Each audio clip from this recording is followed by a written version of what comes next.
Bom, vai, doutor Gataz, tudo bem? Tudo. Bem-vindo. Obrigado. Hoje vamos falar sobre angina. Mas o que é angina? Sabe que eu estava olhando essa foto e achei uma coisa interessante? O quê? Angina é dor do coração. As pessoas falam assim, coração não dói, né? Então não é a dói. dor no peito, é do coração? É a dor do coração, mas onde que dói? Essa foto ele está colocando do lado. Na verdade, a dor de angina, em geral, é bem aqui em cima do osso. Às vezes, na boca do estômago, que se confunde com uma dor de origem digestiva. Então parece que é azia. Então, às vezes o paciente chega e fala assim, doutor, eu tô com uma dor no coração e põe a mão bem do lado que ele põe assim, e fala, é aí mesmo, é, então não é o coração. É porque a dor do coração não dói no coração. Não, mas o coração não está aqui. O coração ele está aqui no meio, só com um pedacinho, a ponta do lado esquerdo dele virado para fora. Né? Mas a gente tem a sensação. Agora, o que eu ia ter interessante, quando você tem embaixo do coração, embaixo do mamilo, na mama, nessa região, você tem o fundo do estômago. É onde tem os gases, que os médicos falam, essa dor aqui do lado esquerdo são gases. Então, assim, primeiro, você fala de dor, quem que está doendo? É um fumante? É uma criança? É uma pessoa que acabou de tomar Coca-Cola? Então, qual que é a chance dessa dor ser de origem cardíaca? O lugar da dor é de dor do coração, que nem eu estou brincando. Agora, tem uma coisa de detalhe nessa foto, que a mão dele está fechada em cima do coração. É dor mesmo. É uma dor. E a dor de angina, a gente diz em geral o seguinte, quando dói o coração, a pessoa tem uma sensação de terror. Quer dizer, a pessoa sabe que está tendo um infarto. Ela sabe. Então, mas a angina não é um infarto. Mas a angina não é a dor no coração que pode causar um infarto? Isso. Então, assim, a gente entender, sempre lembrar, nós nascemos, isso aqui é um modelo de uma artéria que pode ser qualquer artéria do corpo, mas eu de verdade estou me preocupando principalmente com a artéria coronária, que é a artéria que alimenta o coração. A gente nasce com ela limpa, com o passar dos anos elas vão entupindo. Dá uma segurada aqui, Kátia, por favor. Tomei muita cafeína, estou com tremor nas mãos. Aí, ao fim da vida, pode ser que a gente chegue e fique assim. Então. E aí, quando está assim, não está obstruído total. Na verdade, ó, o sangue está passando por um entupimento com dificuldade. Esse aqui é um modelo para mostrar, ó, o sangue passando. Ele continua passando. Isso. Mas como se fosse uma mangueira. Que está restrita. Tá então, vamos dizer, para eu bater o coração 60 por minuto, mesmo passando com dificuldade, me dá o oxigênio que eu preciso. Já quando eu vou andar, correr, ter uma relação sexual, fazer um esforço físico, vai faltar sangue. E aí essa falta de sangue dá uma dor. No coração, angina do peito. Tem uma dor desse jeito que é na batata da perna, em quem tem artérias das pernas obstruídas. Quer dizer, como eu posso ter qualquer artéria, isso, vamos dizer, entupida, para você de casa entender, eu posso ter uma batata da perna, uma artéria também, assim, que é quem vai fazer o retorno. O nome disso chama claudicação. Então é uma angina da batata da perna. Bom, volto para a gente falar do seguinte, já que a pessoa que pode ter uma artéria coronária entupida desse jeito, você falou que durante a relação sexual ela pode sentir dificuldades, as pessoas, os homens que tomam aquele comprimidinho azul, dizem popularmente, né? Quem tem uma coronária assim entupida e toma o tal do comprimidinho, empacota. Eu volto a esse mito ou é verdade? Será que é verdade? Vamos saber já. Então, doutor Gataz, mito ou verdade, quem tem a coronária entupida, tomou aquele comprimidinho, empacota? Maravilha. O comprimidinho azul lá, famoso... Aquele para ereção? Isso, para melhorar a relação sexual, ele era para ser um remédio para baixar a pressão. E como é que faz para baixar a pressão? Você faz vasodilatação. Então você deixa o calibre maior. Então, a artéria tem esse roxinho aqui. Mostra aqui, Kátia. Então, o roxinho, isso. O roxinho que está na artéria é onde contrai e relaxa. É um músculo. É um músculo que a gente tem na artéria. Quando você toma um remédio vasodilatador, ele vai abrir o espaço para o sangue passar. O mesmo vale para aquele vasodilatador nasal. Não, aí é outra história, totalmente diferente. Mas ele não abre também? Abre o nariz, mas fecha a artéria. Fechando a artéria, porque ele é um vasoconstritor que descongestiona. Por isso que dá problemas também? Por isso que não pode usar para o coração, porque ele vai fazer o vaso contrair. Por isso que tem gente que diz que tem taquicardia, que usa muito? Porque ele vai fazer como se fosse adrenalina. Então, a adrenalina trava a artéria. Então você respira melhor e porque trava a artéria. E aí você consegue respirar melhor. É tudo muito complexo, né? Mas aqui assim, se você pegar a artéria, tiver com sangue passando difícil, você dilatar a artéria, o sangue passa fácil. O azulzinho, ele faz dilatar a artéria.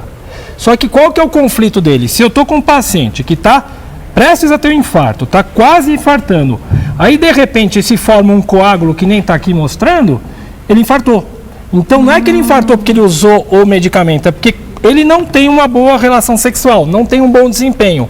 Na hora que ele faz uso disso, ele vai fazer um esforço físico maior do que ele estava habituado. Então é como se ele estivesse indo a um estresse físico. Sim, é a mesma coisa que, por exemplo, esse mesmo indivíduo que teve o infarto durante a relação sexual, ele poderia ter, como eu já tive, de paciente fazendo esforço físico em casa, carregando. Eu tive uma vez um senhorzinho que carregando uma melancia. Ave Maria, teve um infarto. Idade, mas é porque ele já estava pronto, aí aquilo gerou um estresse, porque o mecanismo principal, Kátia, essa parede que já está parcialmente entupida, ela rasga devido ao estresse físico, à contração muscular da artéria. E aí ela expõe substâncias lá dentro da artéria que vão chamar o coágulo. E esse coágulo que se formou gerou entope. Entope. E aí o sangue não passa nada. Aqui passa um pouco. Aqui nada. Isso é angina. Isso é infarto. Mas na hora do infarto, aí sim a gente tem aquela... A dor. Mas tem um detalhe, tem gente que não tem dor. Diabético, ele pode estar tendo uma náusea, o diabético ele está com um mal-estar mal caracterizado e está tendo infarto. O diabético, ele muitas vezes mascara vários sintomas, mas o do infarto é o mais importante. Porque é muito sério. Então, mas aí voltando àquela história, depois eu tinha deixado assim, 5 coisas que a gente sempre lembra. Camarada. Vou mostrar. O camarada infartou e não tinha nada. Não existe esse camarada. Então, quer dizer, não é uma pessoa saudável que vai infartar. Porque você não sai do limpo pro totalmente entupido da noite pro dia. Aqui? Então, assim, se uma pessoa fala que infartou, Kátia, você vai buscar colesterol, cigarro, obesidade abdominal, pressão e diabetes nessa ordem. Tá. Então, se tiver tudo isso, então... Não, mas então a gente faz uma conta. Por exemplo, o indivíduo que tem o colesterol sozinho alterado tem 20% de risco. O indivíduo que tem cigarro... Tal. Mas vamos dizer uma coisa, não é difícil a pessoa ter tudo isso. Não, eu tenho um monte de paciente que eu brinco que não vai comer castanha no final do ano por causa desse perfil. E parece que é uma piada, mas é sério demais, Mas o que acontece? Se você pegar esse tipo de pessoa, que são meus amigos que até que você conhece lá do restaurante que a gente vai Conheço. Então, o Sidão tá lá. Sei. Eu fico enchendo ele, que eu falo o seguinte, ele tem 30% de risco cardíaco. Eu falo, se cuida, Sidão. E 30 não é pouco, não. O risco baixo seu, o meu é 4%, 2% de risco cardíaco, a pessoa ter 30%, ou seja, em 10 anos, 1/3 das pessoas como ele vão infartar. E às vezes é um infarto fulminante, pode ser até fatal, né? Entendeu? Então assim, a gente tem que fugir. Então, não existe aquele camarada, eu não tinha nada, infartei. Voltando, uma coisa importante do azulzinho, o indivíduo chega com a coronária entupida. O que a gente vai tender a dar no hospital? Aqueles remédios que põe embaixo da língua, os nitratos, não confundir com o captopril, que é remédio de pressão. Tá. O nitrato que a gente põe embaixo da língua, ele dilata a artéria e faz o sangue fluir. Só que se eu tomei um comprimido para disfunção erétil, junto com o nitrato, eu posso morrer.